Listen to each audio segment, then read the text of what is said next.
Well, anybody got, you know what happened to, what's his name? Scalia. Anthony Scalia. Anton Scalia. He got murdered. That man is not, that's all part of the schedule. You've got 6 weeks now before Egypt declares war. And I knew about the Saudis. And I understand what's going to happen. All hell's going to break loose. You're going to lose millions of people in this country. I guarantee you. Civil war. What's the other thing when you have civil war? You don't have any election. Martial law. This becomes a prison. It's a prison country. I've been warning everybody. I know things that nobody else knows. I have access to it. The media doesn't have access to it. I know every move that's going to be made. And my move is to go to New Zealand. Because they're going to kill me. So I have to do the radio program from there. That's what happens when we stupefy a country. We allow ourselves to be stupefied. We allow our children to go to school, knowing full well, and for good reasons knowing full well. Why would you do it? No, because you don't love your children. You don't love your children because you come from a generation of of parents that didn't love their children. And then those people who didn't love their children came from the first generation. It's maybe 3 or 4 generations where that we are becoming more like people behaving like animals, just marrying to have sex like 2 dogs in an alley. See? We've lost our way. We've lost our ability to stand up for ourselves. I volunteered to lead something, but my son wouldn't let me. He says, "No, Dad, you can't do that." But I might, but I won't tell you what it is. I want an autopsy. I want an autopsy for Scalia before you can possibly put another person in his place. If you don't shout loud about that, if you don't share it and get people to see the danger that is coming, and if you don't get rid of that parasite in the White House, then you get what you deserve. The whole country is not Christian enough. Obama says this is not a Christian country, and nobody said anything. And I said, "You rotten bastard," on the radio, that this is a country, Christian country. And I hope you can prove it. But every one of you sitting here, as much as you love coming, you do love it, and you like each other. And it is a nice togetherness every Sunday. But you got to get some, pardon the expression, balls. You got to take them away from the ladies and restructure yourself as men. That means you speak up to your wife and don't let her intimidate you. And the reason why it is more important than it's ever been is because Obama has given the women glory. And of course, men like that. They like to get into something glorious. and come out more glorious, but it's not true. They're less. They're more look for the love of their wives. The more they're loving Eve and bringing her up through the generations into the wife, into you, and neutralizing you. What's another word for when you can't have sex anymore? Neuter. They neuter you. You can't stand up to them because you have become addicted to pleasure and turned her into a whore. See, basically that's what men do. And if that whore doesn't work, call the wife, then he goes out to another woman, see, and finds pleasure. That's all he is. The average American is too much into pleasure. Life is not meant for pleasure, to glorify you. It's not meant for happiness. Because you don't know what happiness is anyway. Life is meant to sacrifice yourself, to stand up for what's right, and not miss a trick. Not one single trick. If you miss one, you miss the other. I can tell you just a little story which stands out in my mind. And I can say exactly where it was, about 30 feet from my house in Ventura, and walking to the Vaughn's store, grocery store, near the beach. And it was evening. And I saw a piece of glass in the street and walked right by it. Big glass. And so an elastic band pulled me back. Pull. Pull is an interesting thing. Pull can be spiritual. Pull towards what's good, you be pulled to what's bad. But this was stop me. I don't know why, it was like electric, just like a, not electric, but elastic, pulling me back. So I've just pushed it aside into the gutter, which is no other place to put it, but so that nobody would get hurt. So those, whoever that was, those nobodies, I don't know who they would be, but they don't know that I helped them not to have an accident. I don't have to know to feel good about that. I don't have to tell the whole world. I only say it for a purpose. Because 20 years later, and maybe more or longer, maybe 30, it came back to me that I did that. And it also came back to me something I didn't realize.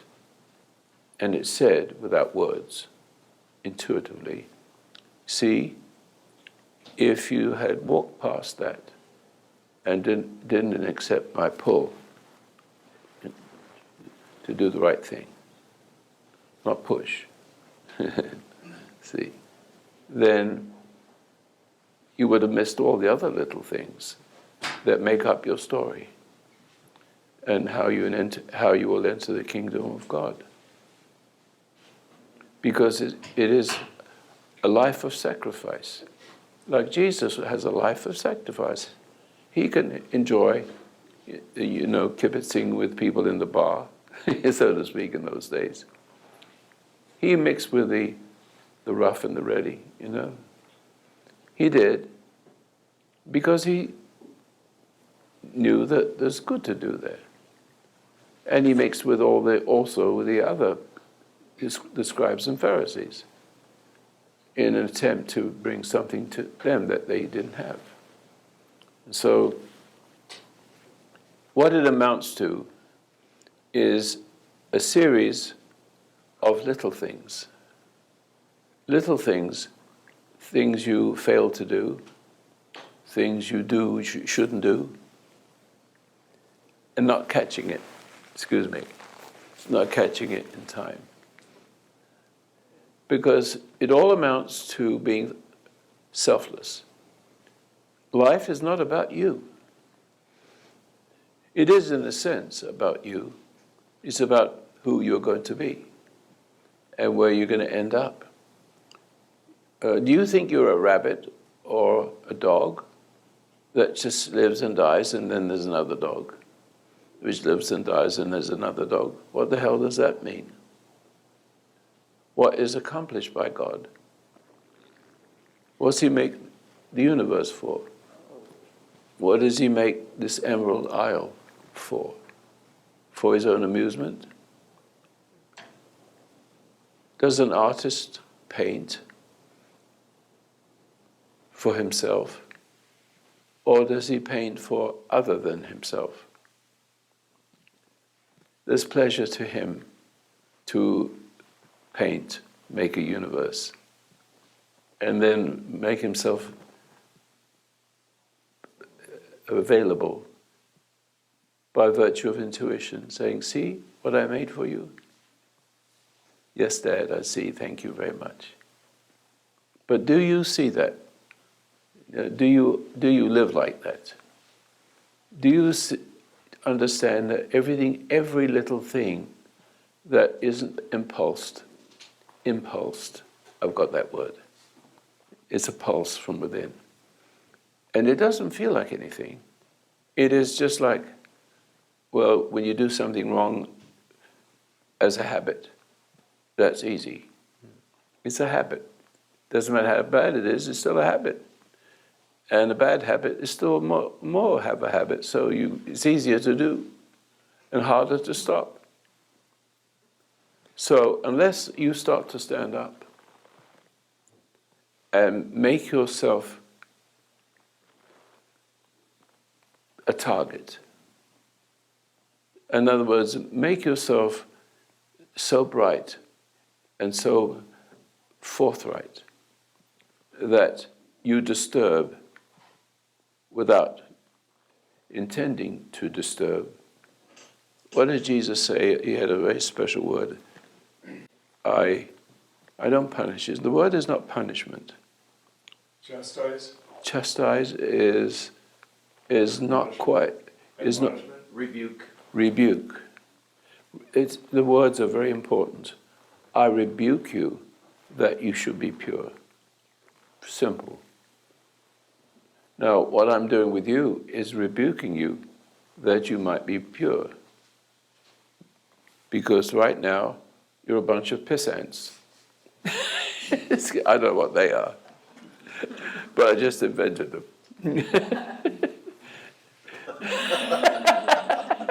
Are you a piss ant? No, that's small. Well, I didn't want to sound too somber. No. Does anybody have any questions? Anybody have a problem with what I just said? Anybody has any idea of how it should happen and what is preparatory to it? There's a preparation. It's called be still and know. If you can't be still, you can't know. Okay, I'm listening. It gives me a chance to blow my nose. On camera. All right, I'll fill for you. I always get runny noses when I do his talks now. So I guess I'm getting old. There have been changes in my life, and one of the things that you have said in the past that is happening to me is that you find bad habits fall away and have. What is the worst bad habit?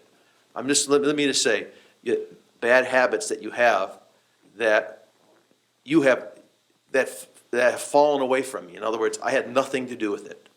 I have found that as my consciousness has gone up and dealing with my wife properly now, seeing her in a proper light, that the habits have one particular bad habit, which I don't want to go into, is fallen to the side. And there is no impulse. I mean, I see that. I know there is a connection between those two things. I found that the way in which I was dealing with my wife, the bad habit was directly associated with it. Of course. Now, I could never have seen that before, okay? But I know that... You thought it was love. Right, but I'm saying that I saw that the way in which I am dealing with her was well, all I know is that these two are linked. That's all I know, okay? I can't explain it better than that. Well, can I just give you a scripture of that? In the beginning, Adam and Eve, when he ate the fruit, tempted by Eve, that overcame his relationship with God and enabled her, the spirit in her, to own them both, right? And then Adam saw he was naked. And then he saw he was naked, and that's is a nice way of saying, you know what. Yes. That is exactly Ooh, what what's that's exactly what I was just talking about. You nailed it, Roy. That's exactly Yes. Yes, it is. Yeah, I had a problem with that. I was in public, not at school, but a boarding school for a while. And I was about 13. And I noticed it and had to go to the nurses to see if there was anything wrong with me. Couldn't I figure? Well, I'm only human. Yeah. So. But in your innocence, you did that, right? In total innocence. I don't know what the hell that was. Exactly, right. It's a little different for most of us seem to dive into that head first. Yes. Well, it's only because I had a good home and a good father. But he wasn't a good father, meaning love, love, love, love, love, love. Let's go fishing. It was the Great Depression. And he'd had 11 languages he could speak, and he could build anything. Couldn't get a job. And why couldn't he get a job? It's because America and England gave all the money, gave everything it could to Germany to help it start itself. And all they did was build airplanes and battleships. See, so there was no money. Unless you want to print it, but that doesn't mean it's money. So that you didn't know that, did you? The Great Depression was because America and England gave money to Germany in order for them to start up again. And of course, when Hindenburg died, then Hitler came in. Right. And the Catholics didn't vote, which is 5 million. And 80 million died. You're going to see how many people are going to die here. You wait. Yeah? No, we got no commander-in-chief. And, well, what's that place? North Korea. This just said a satellite up there which could actually harm our grid. And he purposely hasn't hardened it. So when that happens, you're going to be, I don't know there's 25 million people dying in the first 2 months. Yeah, it's called electromagnetic pulse. I know that. I know that. And so nobody says anything about it. Nobody screams. Nobody will say anything about scleria, right? Yeah. They'll just say, so there's something wrong with the American people. They brought it on themselves. Ain't going to bring it on me. I'm going to do a little bringing on somebody else. I'm going to bring it on, do my best to continue my radio program. And I'm going to say things I'm a free American, and I'm going to keep my freedom. I'm going to look in the face of a gun and still look, what a way to die. I'm not going to die in bed I'm going to die with my shoes on. Why can't you do this? Why can't you understand that young men who have honor and integrity die for you? What good is it to them that they die for you? Drug addict nation, demoralized people, self-indulgent people. That's all America is. You have lots of Christian thinking, but no Christians working. Christianity is supposed to work. It's supposed to be able to overcome the overcomer. And the overcomer has overcome them. Yeah. And they're silent. And they're just still going to church. Our Father, which art in heaven, hallowed be thy name. Well, just noise. Thy kingdom come, thy will be done. The kingdom's not coming for them. And they're going to die, for sure, as I'm talking to you, by the millions. Because this Obama is a killer. He's killed. He allows people to die. If you saw somebody in the water and you didn't throw them a rope, which you had, would you not be guilty, Of course. or would you be guilty? Of course you'd be guilty. What is it? What is that name when it's you? Accessory. Well, no, it's another name. You're guilty of neglect. Oh, it's Yeah. omission. Yeah, you're guilty by omission. Yes. See, and so he allowed 250,000 Christians to be killed, and now he's waiting for the Jews to be wiped out. He won't help them until he turns his back on them. Yeah. And he's a Muslim. And what the hell are you doing with a Muslim president who's taking you down and giving all his friends your money? Now, you all deserve it. Most of you all deserve it. You sitting here, you deserve it. Because you come here, but you learn things, and it's kind of private, and you do feel better, but you don't use better to help other people to be better, to be so better that they can't better you. See? But you have to give them a chance to better you by standing up to them. And standing up to them effortlessly. It's like slipping on banana skin. It's that easy. Do you think that I spend my life hiding from not speaking up in my own circle, family? Don't you think I get out and kick them in the ass sometimes? Totally. Yeah. And there's going to be two of them that's going to get a real bit kicking in the real end before I finish with it. I'm not finished being a dad. Not finished at all. I have to live a life that is so as it should be, so that I can be the agent of God to the point where I represent Him, and when I do, then they're subject to me, to listening to their father. It doesn't matter if they're married or anything else. Great-grandchildren, but they have to be what they need to be to their children, their wives. They've got to stand up, and the place to stand up is your family. Men, the first place you stand up and be a man is help a woman to be a woman. Because a woman woman is lost. Women are possessed. Now, you may not like that, but women are unconsciously possessed. You hear the story about men born of women. In other words, it's in the scripture.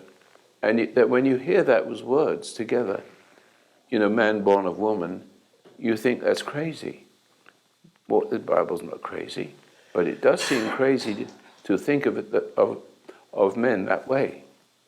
See, they're extensions of their mothers, but their mothers are Eve's, and the great-grandmother is Eve's, and the great-great-great-grandmother is Eve, because Adam didn't conquer that thing in her to free her to love him who loves God. His job is to rebuke her. What was the other word? That nice word you used. Chastise. No, chastise it wasn't it. Chastise is too harsh. You said it. Rebuke. Yeah, rebuke was the word, yeah. Yeah, rebuke. Yes, you have to rebuke when she does something obviously stupid. You know what stupid is, You've got common sense to know right from wrong. Any moment, at any situation, it applies. But it applies more so with your wife, gentlemen, because your wife won't have a life unless you can be a man who deals with strife. It rhymes.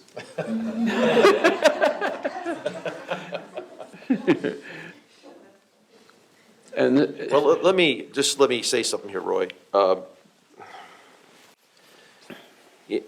Being married all these years, what you have talked about has always been inside me. The thing is that funny things get said in a day. A man may say 10,000 words, and a woman may say 30,000 words. Okay. Well, they do blabber a lot. yes, and the problem is that a well-intentioned man may actually just get beat down. And that's what's happened with me in my marriage. I would see something, I would say the right thing. Naturally, of course. Say the right thing. But you get beat down. But the mistake would be the 99th time I get pissed saying the same thing, okay? Well, that's my mistake, okay? In other words, is that I took it personal, and I actually then said, I had enough of this, okay? But it was me that was saying I had enough of this, and then we're off to the races, because now she's got me mad, okay? Yes. And so what I'm saying is I see that mistake is so fundamental in all relationships. The thing is this, it's not enough to know the truth. What's far more important is to love the truth and to let it guide you in those moments, so that when you do rebuke her, it's done with his energy, and that you can do it a billion times. His energy. Here's the key. His energy. His counter energy. Yes. Counter stress. Right. When you're into him, God, he's into you. Yes. Just like when you're into her, she's into you. Yes. Opposite. Right. You got the different God then, right? Right. One from whatever that is beyond her, whatever that is beyond you. Right. See? Right. And But it's a small mistake, but it's a huge mistake. It's small in the sense that, well, geez, I saw what was going on, and then the minute I get outraged about anything, it all goes to the side. It all falls apart. Did you see? It's the little things that confound the mighty. God is not mocked, if I remember the statement. It's the little things that confound the mighty. Little things. See? So I'm saying little things here. Right. I'm not pushing you. I'm not pulling you. You're listening, but I don't want to motivate you. Right. Then it's all over. Right. And that's a confession I've just given. In other words, I'm saying that I'm thankful that I've seen that, okay? Yes. I don't care how old I am. I'm thankful I've seen that, because that's his grace showing that to me, that I can basically speak about that openly and to be able to. Here's the question. I know your history. We don't need to go into it, right? Right. So, with that shortcoming, as you understand it, okay, it's difficult to be in the house with the same person. You get neutered. You get neutered if you don't speak up. Right. You get neutered if you do. Wow. That's right. That is so right on. It just takes a little time. Jeez, Roy, that is right on. That's it. You got no choice. I'm sorry. As an intuitive person, so knowing that what your wife is like, she's as crazy as a loon. I mean, sly, clever, manipulating, wanting power. See, enjoying her pleasure of your suffering, your reactions, and your frustrations. She doesn't have frustration, she gives it to you. Yes, totally. See? That's how they do it. That's what judgment's all about. You project your judgment onto that person so they get upset and take on your judgment, and then you're free. For a moment at least, but you've got a judgment on your judgment, you have to do it again. Stay ahead of God. Revenge is mine, say the Lord, right? Yes. I pay back. Right. So, but this is a nice discussion we're having. Yeah, and it's kind of interesting, because the thing is that another mistake that a man makes is that I have made, is that I will do something like, we have a discussion. I believe she's seen the point that I've said. I made Yes. the correction, right? And then the same damn thing happens all over again, right? Yes. And so the point I'm saying is that I have seen that I've just gotten in the way too many times in just subtle ways. In other words, is that what you said a second ago was right on, is that you're being pulled in, and the only way to basically deal with this correctly is that you absolutely have to love what's right more than anything else. You know what? Because you can't figure this out, man. This No, you cannot be figured out. No, it's not figurable. Right. You know that little girl, Maggie, I talk about a lot, when I always want to bring it in to new people on the radio especially. But here again, she's a 7, 8-year-old girl. She has a philosophical mind as a 50-year-old. But she will say, Grandpa, she's not my grandpa. I'm not her grandpa. Is it okay to say no to my grandma when she wants to give a gift? First she said about a person, then she said about your grandma. And the grandma is a wicked beast. I know her for 50 years. I know her that far. And she's really wicked. And she eats children.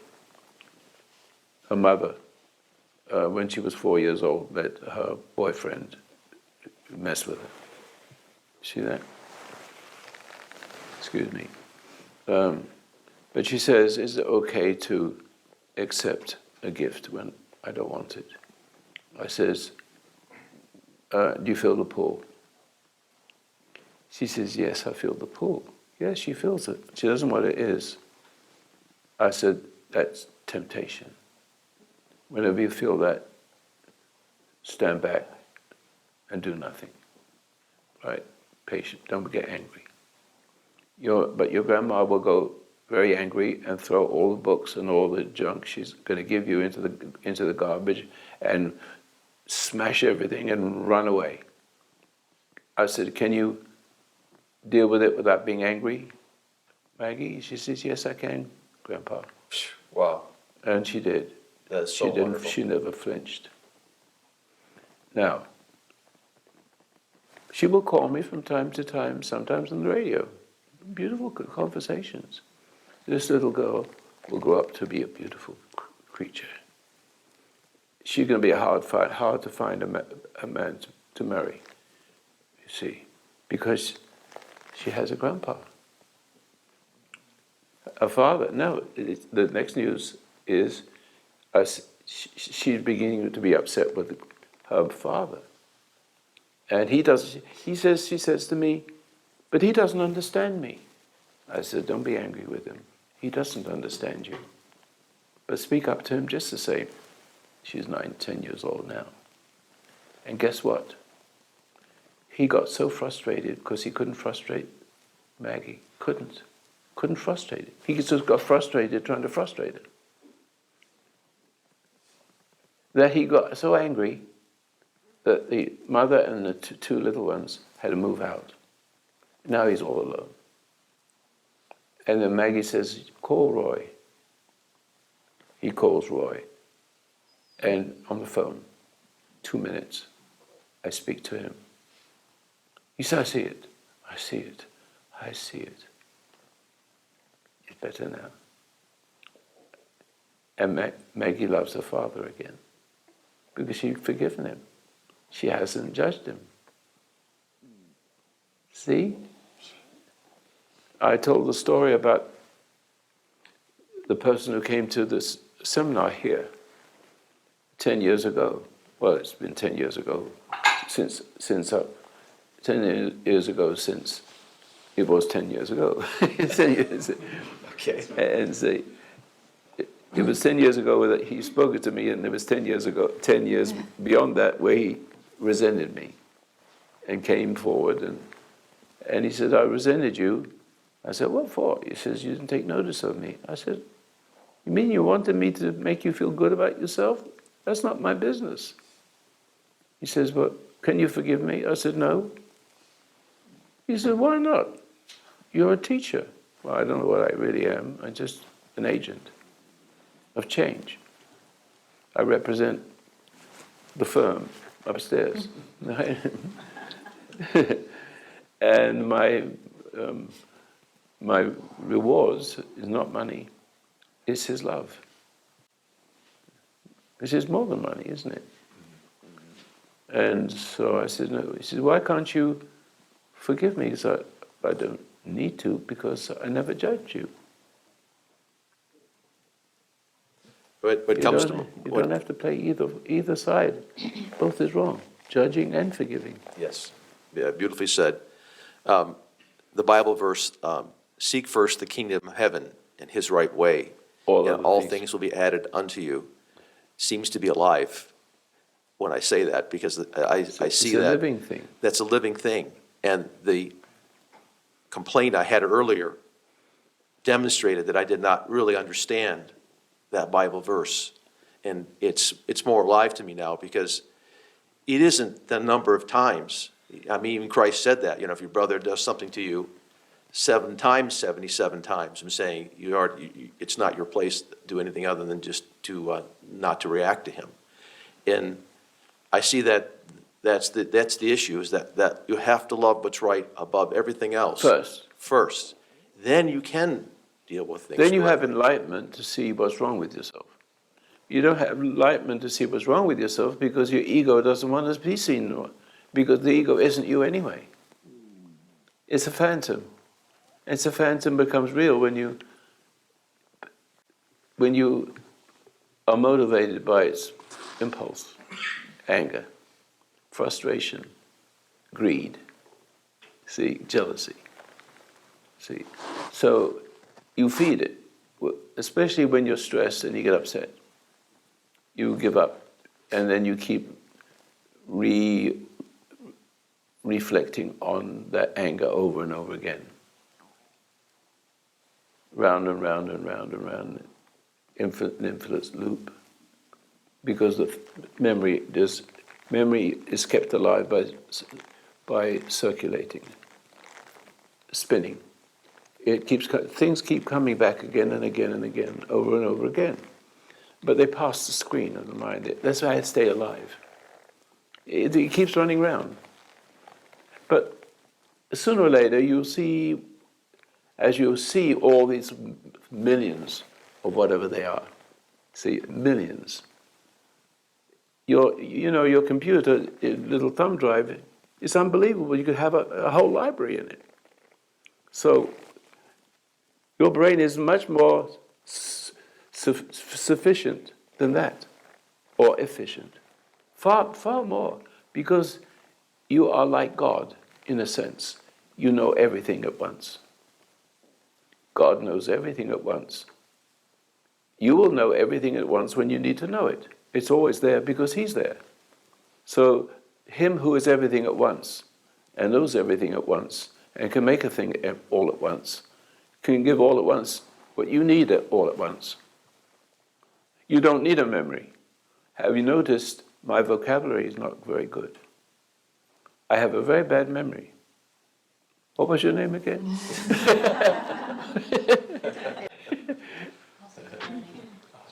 See? But you see, what it is of all those little pieces going round and round and round, you can't. When I'm saying be still and know I am God, I don't mean to imply that you have to sort of stop in some way. Stop moving, stop thinking.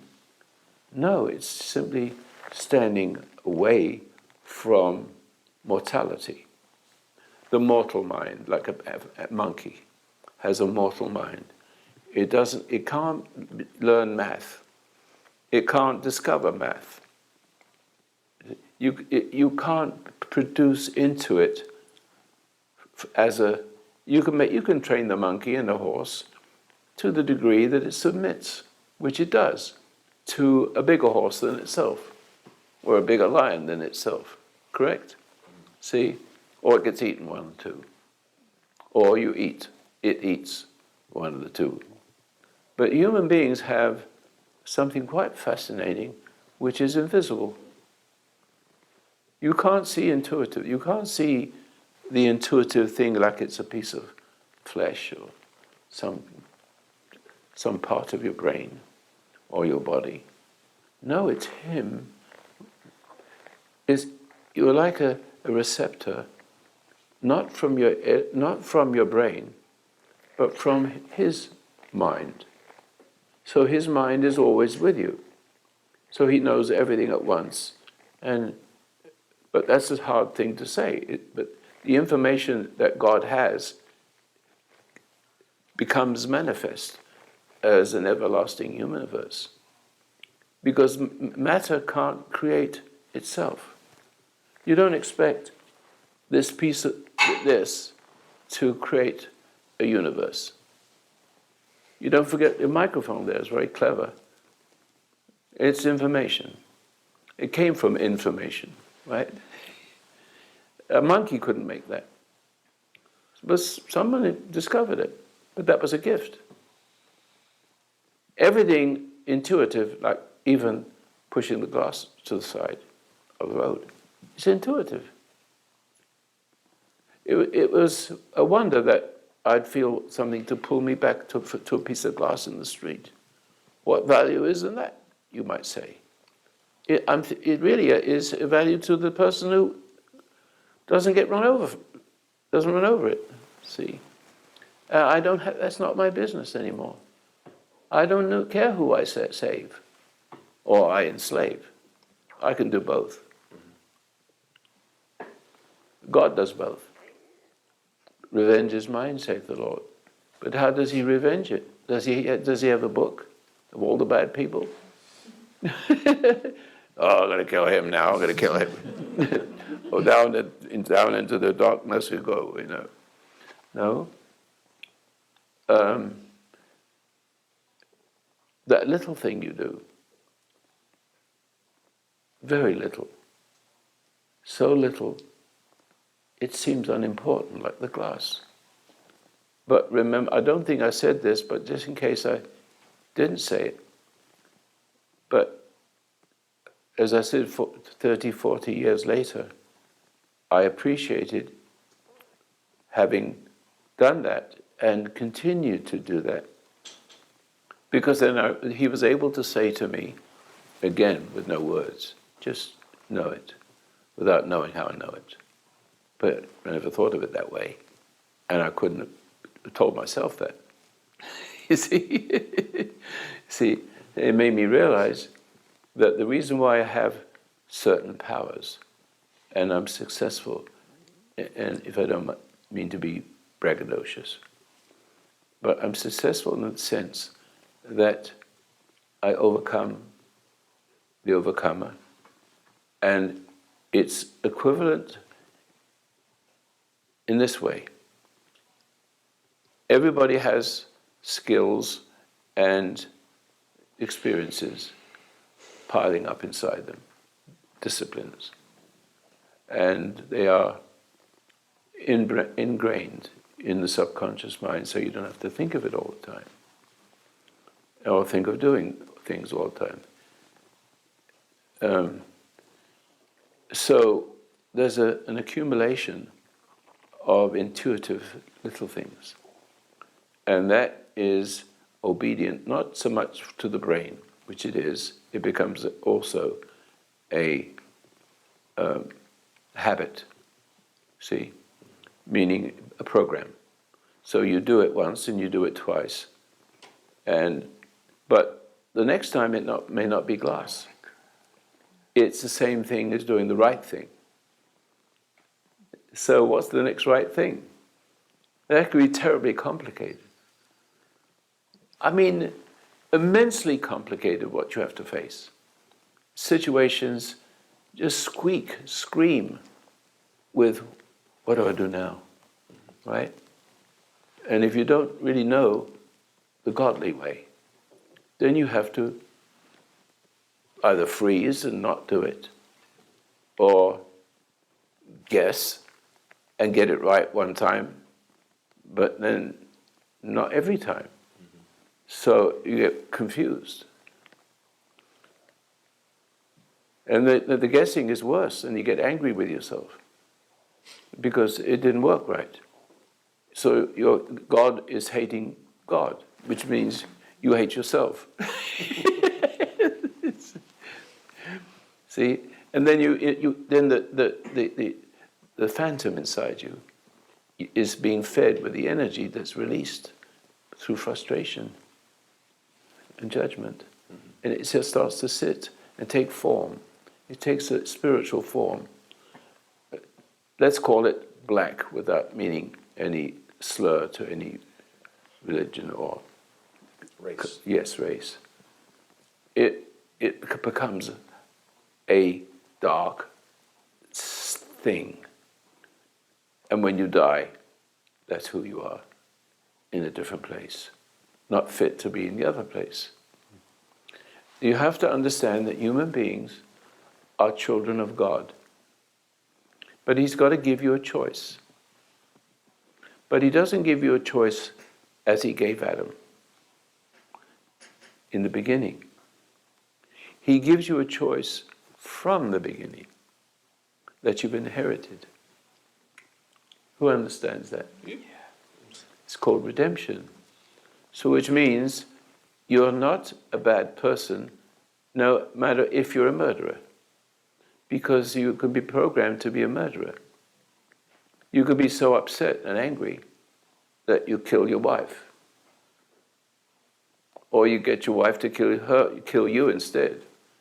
Because you're so insistent on what you want her to give you, and she doesn't want to give it to you anymore, and she goes crazy. See? Or she dies from cancer or some illness, or he dies from anxiety and heart attack because he doesn't know how to deal with this anymore. He's suppressing, and can't grow. All he does is just keeps on taking on her judgment, and then secretly judging him back, and then judging himself for judging her back. See? And so you have a life. If you don't understand this, you have to be willing to sacrifice your life every moment. Like I said, the vets, what good is it to them? They die for you. Dying for America, which is the only free country on earth, except for the smaller islands here and there. New Zealand is one of them, but it'll go sooner or later. So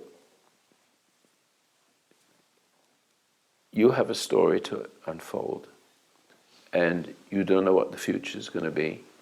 Then you say to yourself, well, why is he talking about civil war? Well, because I can see the signs of the times. I mean, Jesus says, can't you see the signs of the times? You know when the rain's coming, and you prepare for it. Why can't you see the signs of the times? You can't because you're so self-absorbed. Or absorbed by somebody else who's absorbing you. So to the men, you've got to be careful. Because if you have a difficult wife and you lose your cool and you touch her, and the minute you do that, in Oregon at least, and in many other places, they'll put you in jail, and you're always wrong. In other words, if she did it to you, you see how it's working? Yes. In other words, they've created a situation where men are neutered. So you've got to be very careful, because you don't know what kind of wife you've got. And I think I know what kind of wife you've got. So if that's the case, and you've had a problem with that, I'm just speaking to the general public, not just anybody here. If you have a wife that's like that wants to be in power, it's best for you to stay out of that house. Because if she does that kind of thing, you can never trust her again. However, if you understand before you get married, or very close to being married, then you have the authority. If you have the authority that referring to. Then you can live 64 years with that woman. That doesn't change. But where is my, she's getting better, don't get me wrong. But I wait for her because I said, till death do us part. I meant every word of that. That's very sacred. The relationship of a man and a woman is sacred. But the man must do his part. Otherwise she can't do hers. And then you blame her. But you're not loving her, you're just using her. Totally. But she knows the difference. And then she knows, but you're giving her the power to spring something on you. Sooner or later when you get pissed off enough. Yep. Pardon the expression. Yep. See. So I'm warning you, gentlemen, that America is not the same. The laws are different. And now that we lost Scalia, who I assume was murdered, and we need to have, what is it?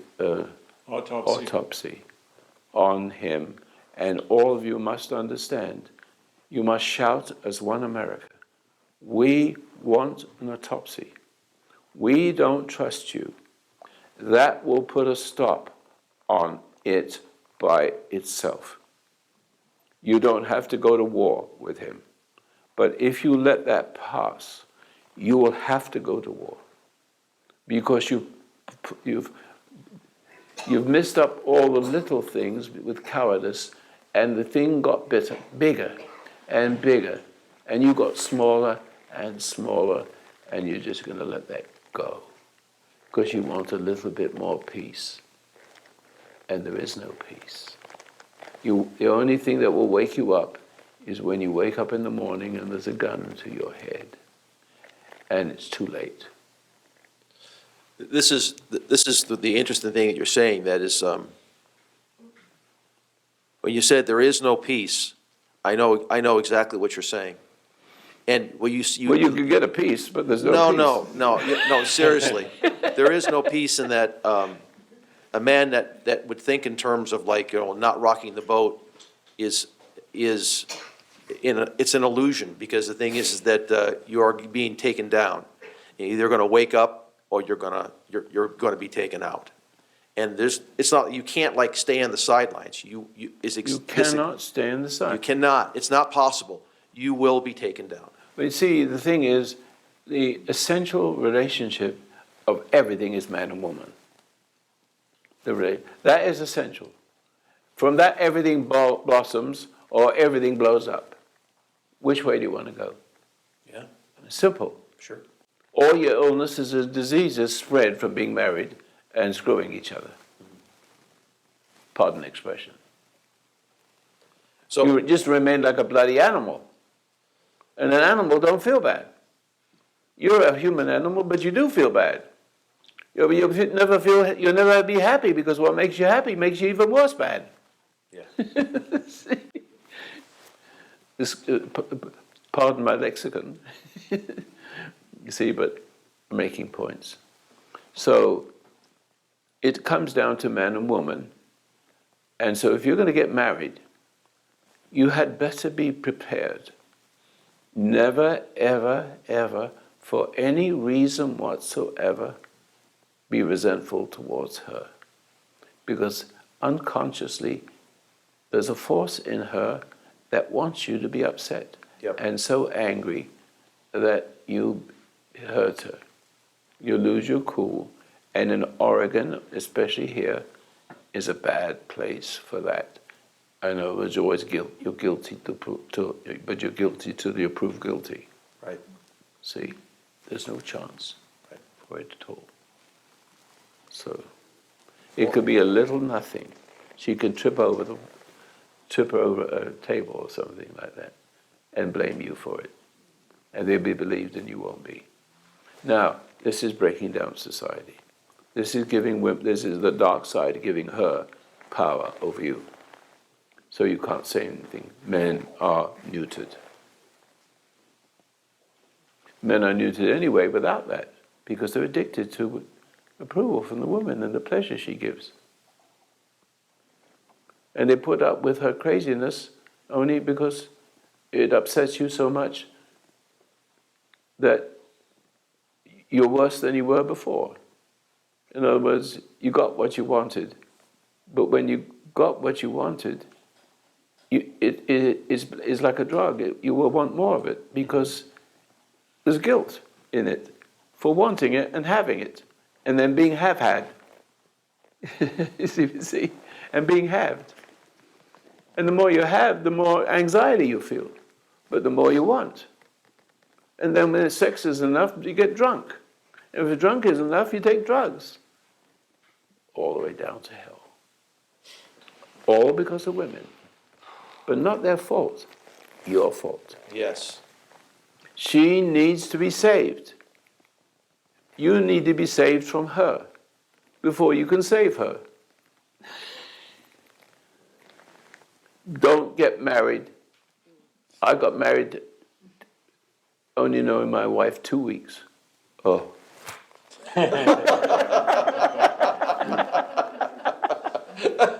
Oy vey. But it works fine. It's a mistake. But then it wasn't. Well, then it wasn't, then it is.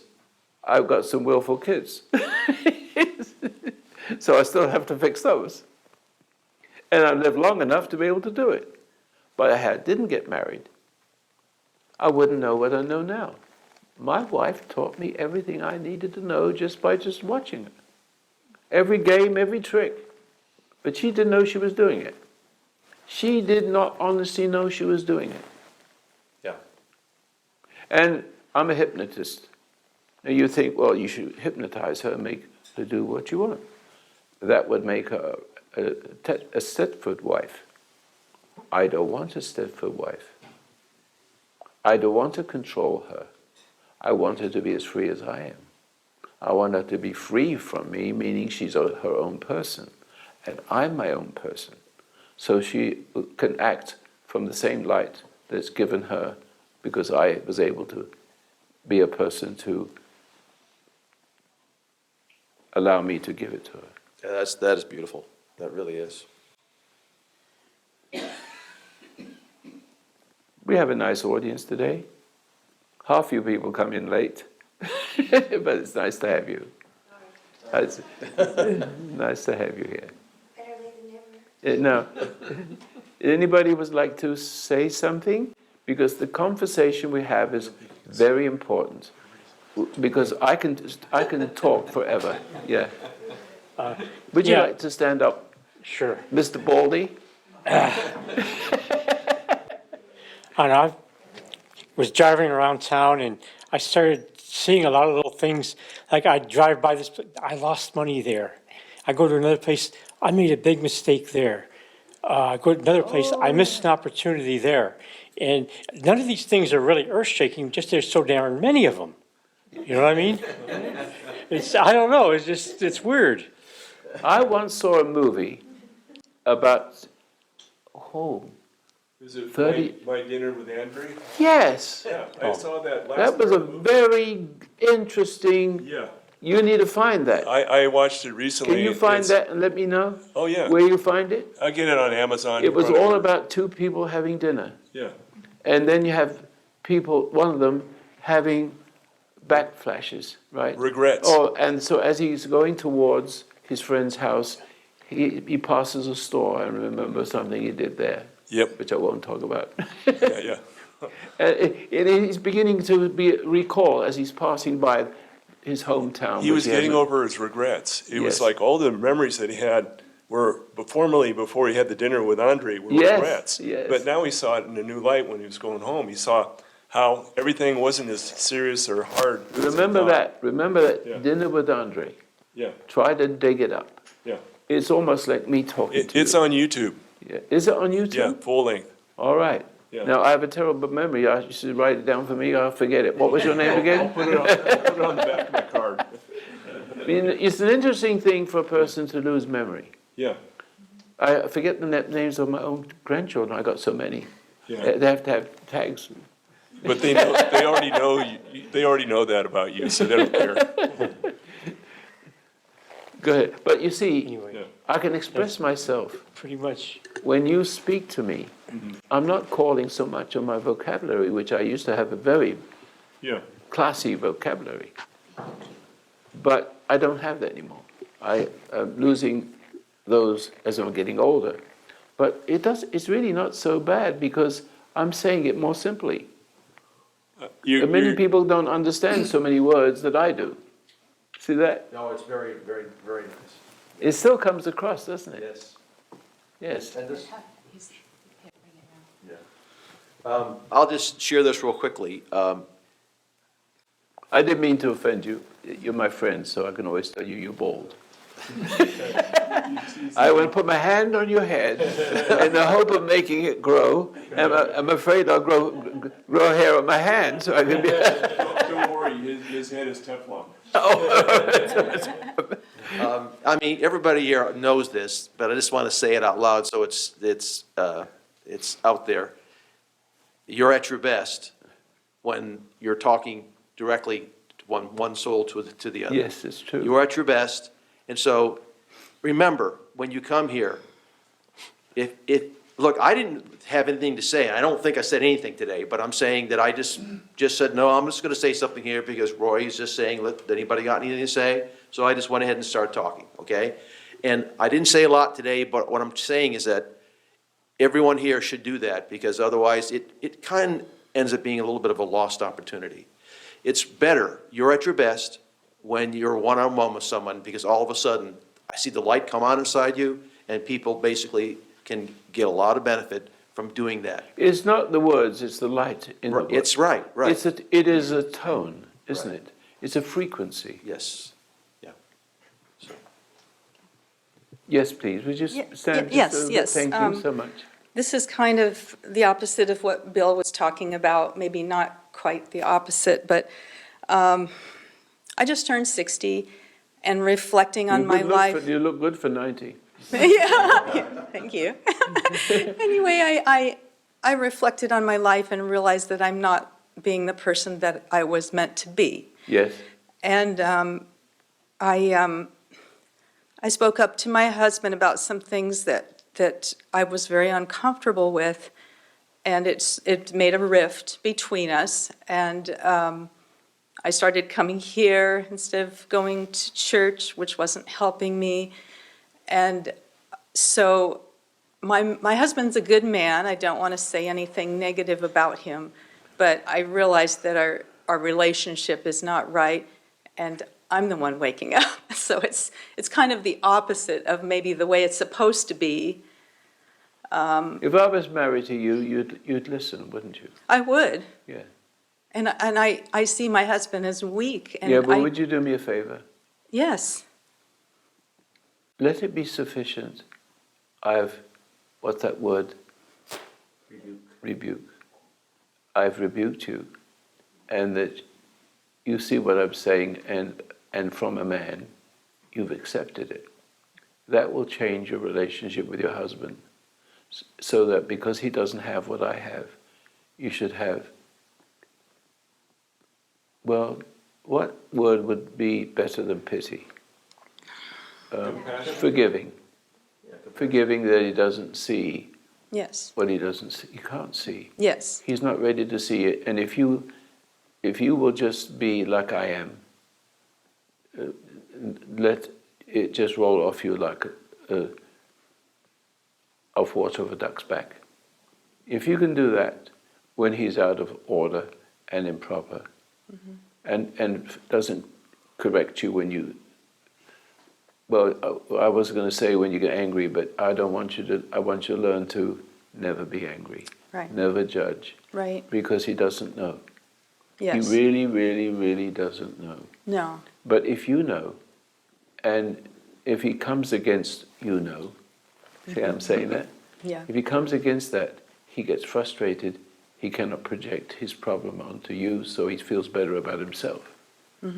See that? Yeah. So if you can just, when he is out of sorts, and you will find with that attitude, you'll make less, if any, mistakes. Okay. Because when you this is time to hold your tongue. Or, better still, see the problem, but have no impulse to reject him or angry with him, to be irritated with him. You just look at him. You can say something, did I hear that? Or something, something soft and firm. Mm-hmm.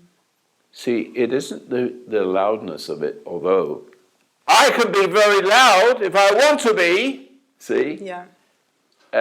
But see, there is a way of being angry, but in several different ways than the ordinary angry. So, if I have someone come into my house and want to hurt my wife and family, you'll see me angry, but it won't be angry, it will just full of force and maneuvers like I was never taught. But I'm just being taught it then. Mm-hmm. You see what I mean? Mm-hmm. See, because all the skills I need, I don't have to go to school for. I don't have to go to the gym for it, to stay strong. I'm beginning to see I don't need the doctors because, well, I've been cut up so many times, I need to be sewed up a little bit. But as soon as I get sewed up a little bit, everything starts to work. I'm not going to tell you what it is yet. Well, isn't that what's meant by long suffering? Did I answer your question? I could go into just a slight bit. Please do. I would like a little more advice Please because do, I feel please. like right now. I sensed it. Thank you. That I'm friendly but not friends. Like I Yes. can't get where he is. I can't see where he is.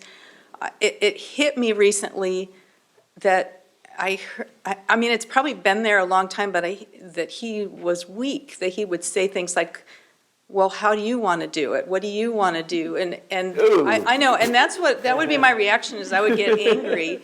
And now I'm less angry. I'm not angry. No. Yeah. It is easy. But I can be good to, it's like I can be good to him. Overcome evil with good. But you have to understand, unlike most people, what good is. You have a very special a way of understanding the word good. Yes. It means if I don't know, I'll just wait. Okay. And if I wait and still don't know, I'll wait. Okay. If I'm pressured, That's good. I won't be pressured. See, because it doesn't help. When you feel the pull to give in, you watch the pull go away. Okay. That kind of thing. Yes. And that way, you are fortified. You are like a huge gun emplacement with lots of concrete around you. He cannot get to you. And everybody, not just him, but everybody who comes across you and crosses you, if you know what I mean. Yes. Seeing your demeanor, you will actually not. It's almost like you're not seeing what their sarcasm. It's almost like you're not seeing everything else, but you are. Mm-hmm. But you're seeing it in freedom. Okay. And always be free, and don't let his or her emotions infiltrate you and become yours.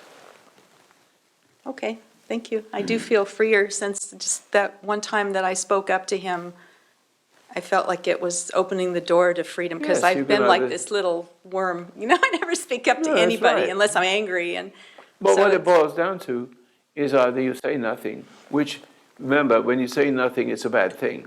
But when you're saying and doing nothing, it could be a good thing. It depends upon what kind of nothing it is. You see? Okay. Thank you.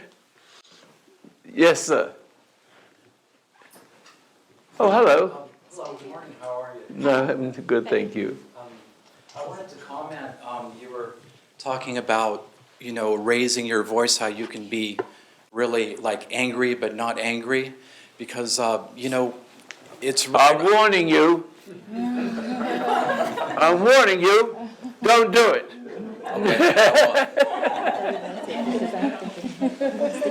But it's funny because, throughout the years, I would see you on, wherever, standing up on TV many years ago, and I saw that in you. And I see that in Donald Trump, frankly. And there's something really beautiful about that because my father never had that, and so therefore I never had really that example except seeing it from you. And it's like there's a fear of doing that because then you think you're going to get mad and you're going to get resentful. But I don't think, when you're really objective, there's a line there and it doesn't go to that. But yet there's a lot of strength in that. Energy field comes. Yeah. It's an energy field you can't feel, but they can. Right. So they may even seem like they're the calm ones and you're the loud one, but they're the ones that are that are not really. I've had that experience with someone I'm dealing with. He seems like the calm one, but not really. He's getting affected, but I've had to raise my voice, and that's okay, because, and I've had to do it in other situations with a certain minister I was involved in. It's just so free to have that freedom and to not be resentful. You leave it behind without a trace of Yes. following you. That's right. See. It's an appearance of anger that really isn't, that is gone when it's all finished with. Then they say, well, you were angry, see, I heard you No. talk about that. But then they play with you. That's right. I understand that. And that side can't wait for that resentment to happen, and when it doesn't, it's a freedom. But remember, always you're never talking to them. No, You're always talking to what's in them, absolutely. as if it was them. Right. And that's the power. When I'm talking to a person without having to remind myself, this is only because it's a discussion, but it's the same thing that when I'm talking to you, I'm not thinking in terms of what I'm just about to say, but I'm splitting it up to make the point, right? I'm really talking to that which is in you, that's controlling you, and taking charge of that, but not you. Yes, and that's love, to stand up to that, to may free somebody from that. No, it may free, but here's the other alternative. You could also kill them with your silence. See, because if you represent truth in the purest sense, in the lost books of the Bible, there's an addendum of his childhood.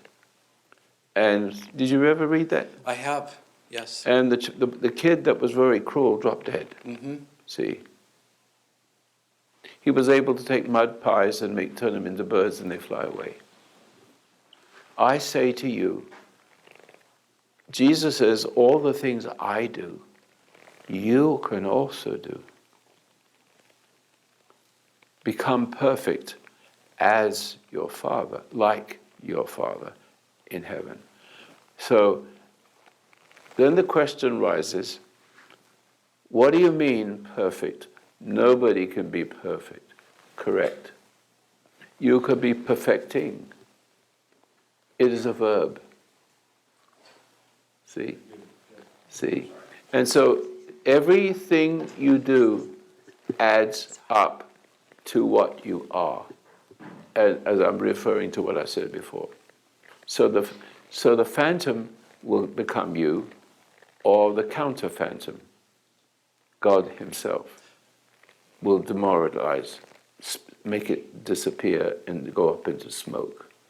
At the same time, attacking the dark side of the other person. And if that person cringes, but suddenly says, you know what, he's right, or then he is better and you are better for it. But if he is hateful, you are better and he is worse for it. And that will kill him if he doesn't. Because to hate the truth, once you're faced, everybody talks about truth. So if you hate your preacher, it's not so bad. But if you hate a person who has it in him as innocent, and not just innocent like a child, but innocent as a full-grown man, there's a big difference. Yeah. There's power there. it wouldn't be the person that you would appreciate as much as the truth that you were given. Because I was corrected recently by being too, talking too much and being too much of an authority on something. Fabian and Ted kind of told me, what I was doing, and it was like, okay, yeah, I see that now. I did. It's all a matter of seeing. Yeah, it's a bad perception. Before, it was kind of like, okay, I didn't really see it. I saw little bits of it, but it wasn't really apparent. Well, I now, I'm going to say it to you right away.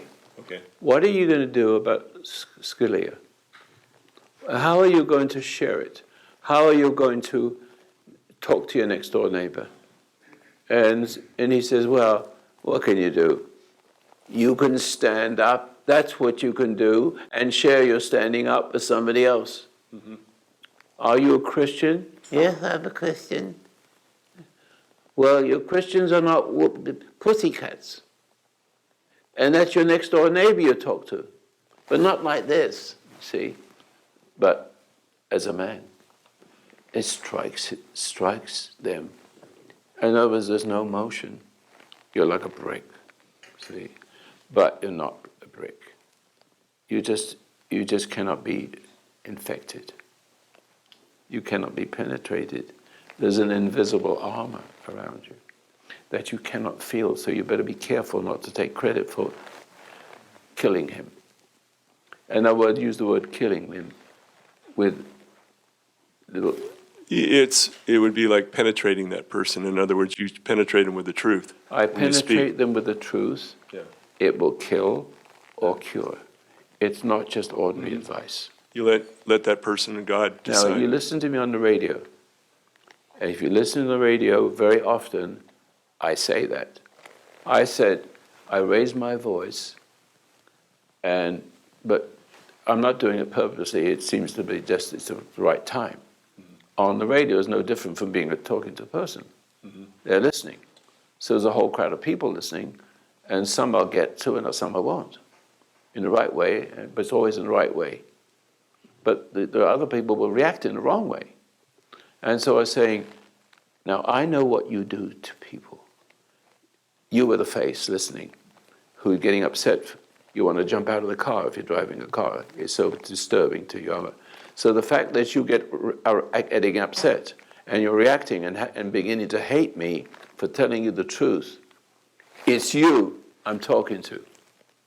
And because I'm a hypnotist, as you know, or that's a word for understanding how to do you in and make you do as I want.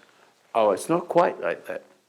But it is to undo your hypnotic state. And if you want to keep it, screw you, right? Yeah. Because you're going to die. Yeah, you'd hang on to it. Because you heard the truth, and it made you more angry at me. But where I'm coming from doesn't like you for that. Revenge is mine, says him in me to you. You're dead. And that's how, if you can understand that, you will kill the evil without killing the person. Mm-hmm. See? But then at the same time, if he hates you, he hates himself to death. It's like the worm that never dies inside of him, I guess. It's like... Now, see, so there is Oliver Cromwell. Remember him? I've heard about him, yeah. All right, this is what he did. You remember? Yeah. You need to get the movie. I've seen it, yeah, I remember. And so he's a farmer, right? Mm-hmm. And monkey business is going on in the In the kingdom of England? Parliament. in the Parliament. Yes, thank you. See that I have to have a little help sometimes. The monkey business was there, and he heard about this. And this is disgraceful. What does he do? He spoke up. He got No, he in. did more than that. He walked into Parliament with a courage and authority and said, he's a farmer. He's not a politician. You're all fired. Now, he said it in such a way that the guards thought he was the person, The leader or whatever. Yes, the employer. Yeah. Or part of the party. And so they followed him to throw them out. Amazing. One person. Yeah. Then he ruled for about 40 years after that and made England a better place. I want you to be that one person. I, Do you ever see anybody fight me yet? I've I'm seen people 88 try. years old, 2nd of April. Don't forget to send me some money. Yeah, they usually get into, Not to the foundation, me.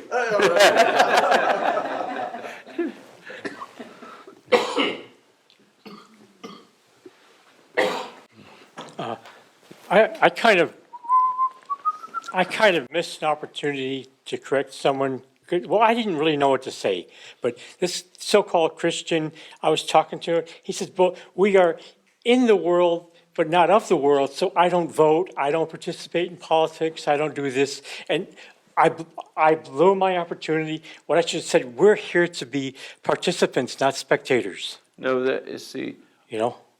no, but you could say stupid. Well- What do you mean stupid? I mean stupid. Everything you said is protection for your cowardice. Yeah. Defense. Good men do nothing, evil flourishes. You're no damn good. Yeah. That's what you say to them. As cool as you please. Just watch them flinch, and because they don't know, but it's true. But you have you no harm. You are rebuking them. Yeah. In no uncertain terms, with such a terrible pain. If you do it just right, you don't need a lot of words. Maybe I felt like punching him out, maybe that's why I blew it. Yeah, that's right. That's right. Yeah, anyway, Well, you're getting too old for punching. I know that.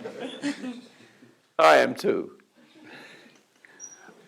Roy, we've been talking about having a force without being angry, and I just wanted to say, Where did you use the word? Something about being angry? having a force without being angry. A force. Yeah. Yes, without anger. It's Yeah. a non-angry force. Yes. Yes. And I just want to tell you about a really odd reaction I had to the first time I came to a seminar, which was a really, really long time ago, and I was maybe 19 years old. My father was always very angry, and I see myself living his life like he's angry about everything. And so when I came here to the seminar and I saw you, it seemed like there was nothing pushing on me, which I thought was really odd because I expect, a male authority to be pushing on me. And I felt like I wanted to bully you, but, I was too weak. I was really quiet. But it was odd for me to see myself wanting to bully somebody who was a male authority who wasn't bullying me. Say that again. I found it odd to see myself wanting to bully a male authority who wasn't. Oh, me. Yeah, yeah, it was weird. I felt like I wanted to pick on you because there was no force But you coming out couldn't. of you. No, I was too weak, Wouldn't of be able course. to. But you kind of wonder if sometimes people like politician bullies, and I'm not talking about Trump, I'm talking about real bullies, because it keeps them from having to see what's really in them, that they've become the bully. And as long as somebody's bullying them, then they get to be the nice, innocent one. Well, yes. Well, if somebody bullies them, they're subject to the bully. But they also now have the identity of the bully. And up to the point where he's got so frustrated being a coward, he has to be a bully. Mm-hmm. He has to have control. And the only kind of control available is bully. And that's what happens. So there's the scripture, do unto others as you would have them do unto you. There it is right there. See? The scripture is alive. But if you're not alive to appreciate it, so everything's an epiphany. An epiphany is not a memory. It is more than a memory. It's a reconstruction of your soul. And a continuous construction of your soul until you leave this earth. And you can leave it any way. You can die by natural causes and lay on your bed and say the nice things before you leave your family and go to sleep. Or you can go into and fight. See? It all depends on what the what is what the calling is. Roy, well, I'm very weak, and I was trying to find more housekeeping customers, and I went to the Republican thing over in Medford, and I went there, and I was talking to the lady to join, and, Slow down. okay, and then, If you slow down, if you slow down and more, and just put some spaces between your words, and thought, yeah, and kind of thought. yeah, You see, don't you actually when you stood up, I could experience I could feel fear. it. I can see anxiety Yeah, and a hurry to get through it before you forget it. I have that, yeah, because I'm having problem with my memory now, too. No, this is a situation thing, you see. Yeah, So it's a nice situation, flow. So go slow. okay. So, No, you're too slow. so all I could do was say, I like Trump, just to stand my ground, do you? And she said, no. I mean, that's just where I'm at, I know I'm not a strong person, but that's all I could. No, but there comes a time when you have a piece of glass to pick up. Yes. Don't miss it. Okay. Comes a time when you come to my house and see something put in the right place. But put it in the wrong place because you don't ask my wife. See? And she doesn't know what the right place is either. So you do it Yeah, anyway. that what would you make wanna it do. harder if I ask your wife. We do have to have a little fun here, don't we? God is not serious, only when he wants to take you out. So now, yes, go ahead. Yeah, there's a show I recommend on Netflix. It's Drug Cartels, and it's about the people in Mexico and some people in America trying to clean up their town. But the most profound thing was the residents in Mexico were getting brutalized by the gangs. They finally got together, formed a group, got arms, and defended themselves. And they actually, the one scene where the federales or the police come into town, and they start accusing these men that are in the village that are standing up. He said, you're scaring the people. And he said, no, we're not. And they called everybody in the town. And everybody in the town pushed the police back, and the police left them alone. And they were spreading from town. And they were taking care of the They were situation taking care of their own. themselves. It kind of fell apart a little in the later part of it, but on the But other it makes a point. it makes a great point. Yes. It's like these guys were sober, to the point. They had a good leader, and then it kind of falls What is apart. missing is the leader. Yeah, what it had, You do need a leader yeah, who is succinct, who has experience and bravado, yeah, and he sees what you don't see. yeah, and Because you can't do what you don't see. that is And true. the average person can see that he knows, who has a lesser awareness. But you're still good enough to be able to see what's good enough. See. I recognize it, but it's like, I saw that in the movie, it's a documentary mostly, that once he got in an accident and then things started to fall apart a bit. Who? And the leader of this movement. in Oh, Mexico. the one in Mexico. Yeah, they called themselves the auto defense. In Spanish, that means personal defense. And they wear white T-shirts to organize. So they know- they formed a kind of army They had and an army. uniform. They had it became really huge. Well, and- that's what you need to do Yeah. locally you need to say that the civil war is coming. Mm-hmm. We need a hordes of ammunition and food. And these people were, their leader was keeping them from doing, But which one of you are leaders? I don't see any leaders here. I only see followers. And with the time that you come here, you should have been, at your age, you should be, I don't know how to find the words. I can't say be like me when I was your age, because I can't tell you how, but you can imagine it. A feisty little bugger, right? Yeah.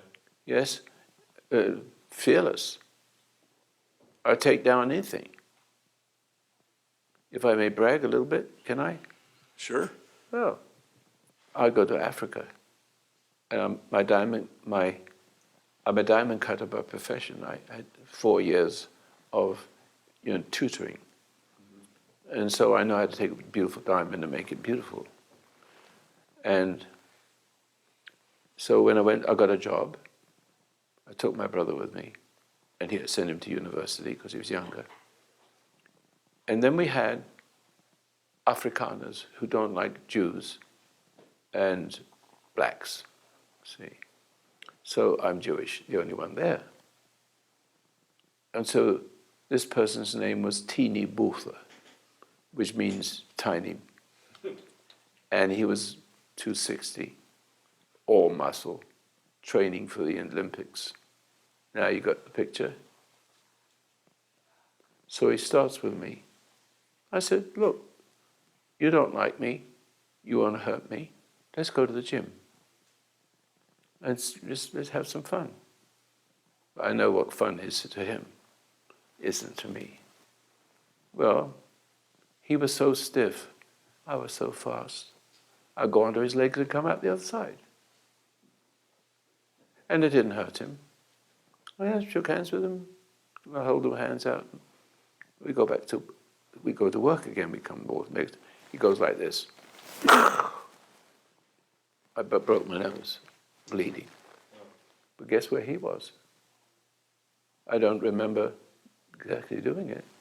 On the ground, bang! I smashing his face, but just enough not to kill him. Now, only 150 pounds. I weigh 150 pounds now. I'm not exactly all muscle, but I was then. Speed like lightning. And a hypnotic range where I didn't need to fight, I mesmerized them.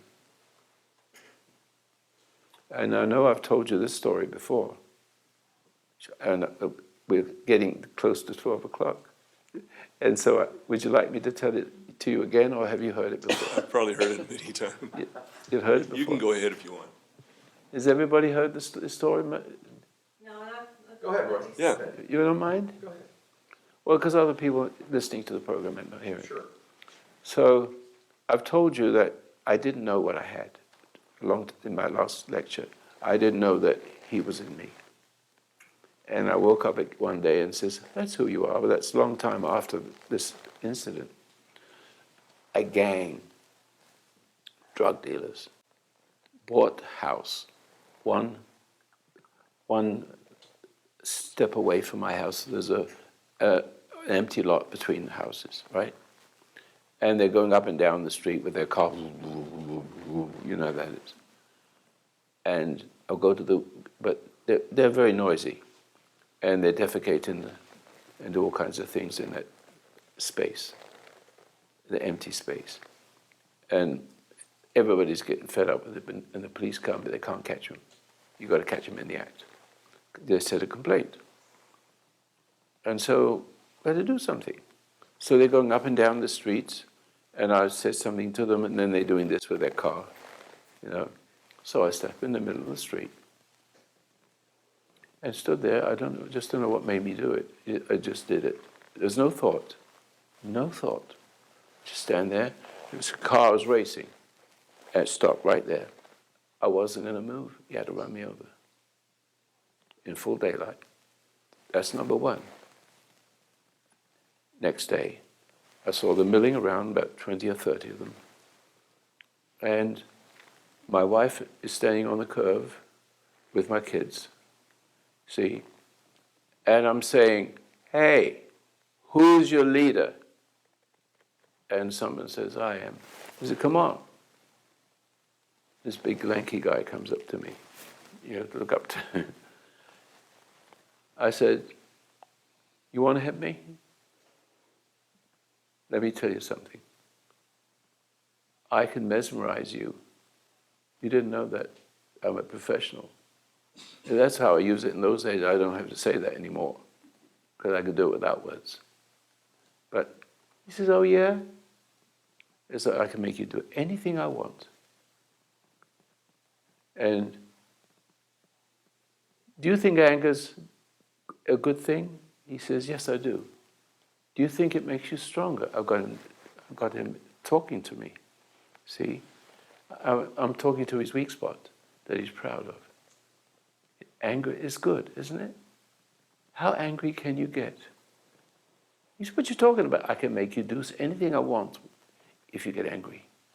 He said, you can make me do anything I want when I'm angry? Okay. He goes angry. Got you. What do you mean? Well, he started to lift up his hands. See, I can see ahead of time. He started to lift up his hand. I said, that's what I wanted you to do. Go ahead. He could not move his hand. It was here. He couldn't move. He ran away with his hand in the air. And then he got on his motorbike and somehow feverishly picked up the handlebars and drove away. And he drove past me. I said, I'm going to call the police for speeding. Who's next? Next day, they all were gone.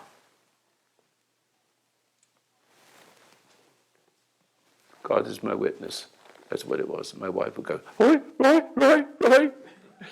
Shut up. That's my life. You know, you don't let anybody get their way with you. Now there's a psychological things. There's all kinds of things that are beyond your reach, like politics. Wicked mayors, wicked political people who want to get you, right? I build a, what do? I can't fight the newspapers saying bad things about me, but I can build a school that's better than anything they ever had. See, and shut them up. You can overcome evil with good. So you can't deal with it. You can't know who that is and where they are. So then you just go on doing good things, and shut them up. Nobody comes after me. And the people who hate me the most, if I meet them, they smile the most. You see? Look, you've got nothing to lose. If you lose your cool, you've got everything to lose. If you don't lose your cool, I'll finish my discussion with you with these words. Let me think for a minute, because it's the tip of my tongue. I never lost a fight I didn't start. I was only beaten one time when my daughter bought a car from a person that was rusty all the way. So I went to his house and said, "When did you take the car back?" It was upstairs place, big recliner stairs. I'm saying this because I need to show you the weak side of myself, not all the good stuff. And so he wouldn't do it. He was rude. So I got hold of his head and was going to give him a bang right there. That's what the guy in Africa did. He put his hand behind him and smashed my nose. I did the same thing, which is wrong. And I started to bleed, and he threw me down the stairs, broke a rib. Okay? Now, I went home, bleeding. My kids came in. I said, this is a lesson. Ego. I do so many things in the right way. If I do it the wrong way, I lose. Don't lose your cool. Not that they learn much from that, but I had to tell them. You got to be honest with that. I lost. It was my fault. I could have done good, but I didn't. Yes. when you talk about not having ego. Well, it's not quite like that, having ego. Ego has you. Okay, yeah, you're right. But when we see, like, for example, politicians doing things that are so blatantly wrong, Well, that leads me to another story. okay? You want the other story? Yeah, sure. Well, you've heard this before, but some of you don't. It's always worth it. I have skills. A little girl, I'm a diamond cutter, I have a store upstairs in the bank, cutting diamonds for the, old cut diamonds don't shine good. So you have to recut them, take a little stuff off, but make it more valuable, more beautiful. So I can do that. I can't do it today, I don't think. Eye's not so good. But what had began to transform into what I know the best, I could hypnotize people on a dance floor while everybody's drinking and smoking and everybody's tuning up their instruments. It didn't bother me a bit to give a demonstration of that. And so I opened the Institute of Hypnosis, and this is where I learned hypnosis is evil. That what you need to do is save people from a hypnotic trance they've been in since it's called sin, or temptation as a result to sin, which is the extension of what you've already been into. When you come into the world gets into you. And so therefore you're not guilty of anything, because the world inside you is what's doing it. And that's how you have to understand that. And that's the reason why you're savable. You don't have to commit a sin to be pardoned for it. You're into it, and it gets into you, into the culture gets in you, and this is the problem. And depending on the culture, ISIS is a bad culture to be born, and the cannibals is a bit, to Borneo is not a good place to be born.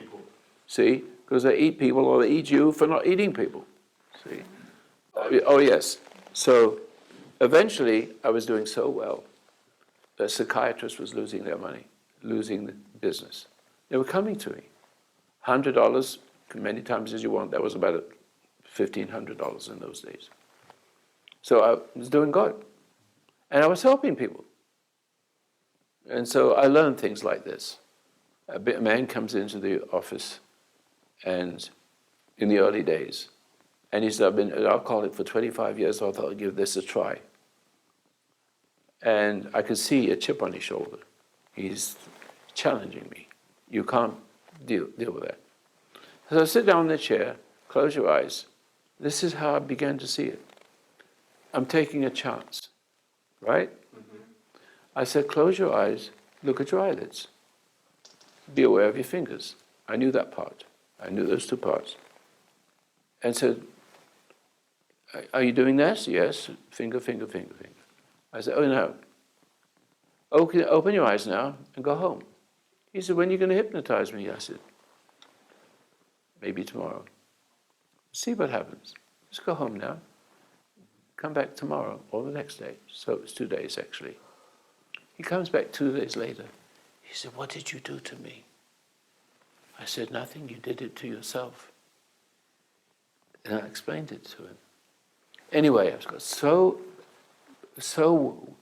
many people helped by what I didn't know I knew. So I'm speaking from that now, only to share my past with you as I unfolded into what I can do now effortlessly. And effortless means I'm not in the way. It's effortlessly. It's not a clever. As effortlessly could be taken in another sense. I'm very clever. I can do the trapeze and upside down, all kinds of things. No, effortlessly is no effort. I'm just the agent. So you don't touch, you're not messing with me, you're messing with him. But anyway, so it goes like this. A little girl falls down in front of my house and broke her arm, and it was just so bad, you could see it broken. She was screaming. Now this is different. And the people all around not knowing what to do, ambulance is coming, right? But she's in trouble. So I come through the little crowd, and put my hand on her head. I says, "Do you love me?" That's all I said to her. This is front page in the Houston paper. Huge hypnotist takes the pain away from a little child, right? That's what, I got a copy of that if you want to see it. Hang it on the wall. And so immediately she stops crying. But I didn't use hypnosis. There was no possibility. Okay, I tell you some things now, I jump forward. It happens several times. And while I'm walking down the street, a bird falls down on the ground, falls from the sky, bang, and it's dying. Can't move. I picked it up. No, I didn't pick it up, I touched it. And it got up and flew away. Just a little bit. Just waited a bit and flew away. Other things happen like that. There's so many of them. I won't go into it. I'll just continue with my story, which is, I think, important. So I make the best of everything. So the medical society, what do you call them? Medical Society, it's called. AMA? American Medical Society. The American Medical Society, that's right. But locally in Houston. I have an office there where I do my work. And they accuse me of practicing medicine without a license. Man comes in, a big guy, stout, and my secretary was very weak because he needed to sign a release. I wasn't practicing medicine. He didn't do it. She said, "I'll do this tomorrow when I come back." Then I got two people this policeman come in, and eventually there was a trial. But I'd never been in trouble with the trial before, so somebody volunteered, trying to make the day for him. It wasn't any good, so I went to jail for 30 days. So that's it. I have 4 kids. It's not good, is it? Right. So when I go in there, guess what happens? I go into the big tank where all the criminals are, right? I walk in, and it was like Moses parting the Red Sea. They heard me coming. They knew who I was. That's it. But I wasn't like they expected. I began to help them to overcome their problems there. And the headlines read, "Hypnotists practice spells in cells." See? Something like that. And so what I did was help them. And the big cheese, I can't think of the name of the person in charge of the jail. The warden. Yeah, the warden. He says, "Roy, look, we know this is political. Can you stop, please?" I said, "No. I keep doing it." So he puts me in solitary confinement. You think that's bad? No? What do you think the inmates did? They made sure I had chicken every day. Simple. And then the warden says, "We'll give you 10 days off for good behavior. Goodbye." Now, I don't know what's going to happen next time, because that was small stuff. What I do with Obama is something else. I look forward to whatever it is. I'm 88 years old. I have not much time to live. Why not go out good with my shoes on, right? I'm going to have a lot of fun. And they're going to let them know it's a lot of fun. But there's a difference between your commitment and being egotistical, and sometimes it's hard to see that if we're not in the right frame of mind. Like somebody might be really upset about them trying to take guns away, and they get really focused on it, and they're doing the right thing, but they're doing it in an egotistical way that drives them into some weird place. Well, everything has to be done. Defending yourself, is a proprietor's thing that you have to decide the dangers of it. And you have to not overreact, because, again, you could overreact and then look like the bad guy. You really but you know, when it comes to life and death, you don't hesitate. But when it's not life and death, you always take your time and just let him break himself on you if possible. Let him break himself, like I was talking about the guy that, you know, couldn't put his arm down. I could have whacked him one with his hand up there. I had a wonderful I had a punch bag. He couldn't fight back. I didn't do that. I wouldn't follow through with it. It was enough. I just said, who's next? Nobody came. That was No. actually more powerful, That's much more powerful. much more powerful. Yes, it is. Because they say, wait, what's this wizard business? Yeah. Yes, and so, but there's other things like, and just one more, which I've said before, but I've got so many things, but these were stood out in my mind as something to talk to you about. So I get off the boat in Africa, and so I'm in a different world. I'm waiting for a train to take me 1,000 miles to the Kru Desert to, can't remember the big town there, Johannesburg. Johannesburg. Yeah. It's a 1,000-mile trip to the veldt, you know. And so I'm looking in a jewelry store just passing, because it's my business. I don't see the diamonds here, I see a floor. You know. And a black gentleman came. I think of as gentlemen. I don't, the kafir is the way you talk to them. They're sort of less than you are. So as I'm looking into the store, he's also looking, just interesting. An Afrikaner who hates Jews and blacks comes up and starts to mess with him. Guess what I did? I went right in front of him and said to him like this, "You want him, don't you, you coward? You have to come through me first." He walks away. Now this is not bragging, but I'm going to give you the outcome. That black gentleman walks away and thinks not all white people are bad. See? I'm only saying that because there's consequences for good. To take like our soldiers sacrifice us to protect us from people like that. That's what you should do. One more story. I'm driving backwards and forwards 740 miles. When I was in Los Angeles, when we started to live up here, we began to transfer. We got a radio station, all the rest of it. Oh dear. What was it? Oh yes. So I stopped for lunch halfway there, 3/4 of the way there. I see a man smacking his kids on the leg. "Stop crying, stop crying, stop crying." I walked up to him. I says, "I'm an authority. I'm not going to tell you what authority I am. But I seen you beating up your kid.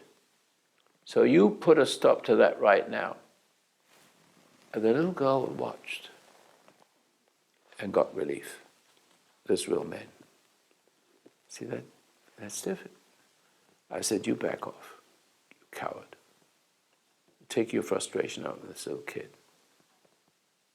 You don't want to do what I could do to you if I want to. I could put you in prison. I could do a lot of things. Just back off." But I'm like Oliver Cromwell. I didn't have any authority, basically, but I did. You have to act as authority. You have to carry yourself as authority. Because every one of you have the look from, forgive me, but you have the look of weakness. You can see it. It's written into your structure over the years. It will take over the years for you to get better, but you don't expect for you to have miracles. You only had to pick a piece of glass up. to begin. Don't have a fight with a piece of glass. Just push it to the side. Thanks for listening. And just one more little question and we can go home. Anybody didn't speak yet, wants to say something? All right then. Well, we have lunch and there's no charge for it. If you want to give a donation, you have to find the box. Okay.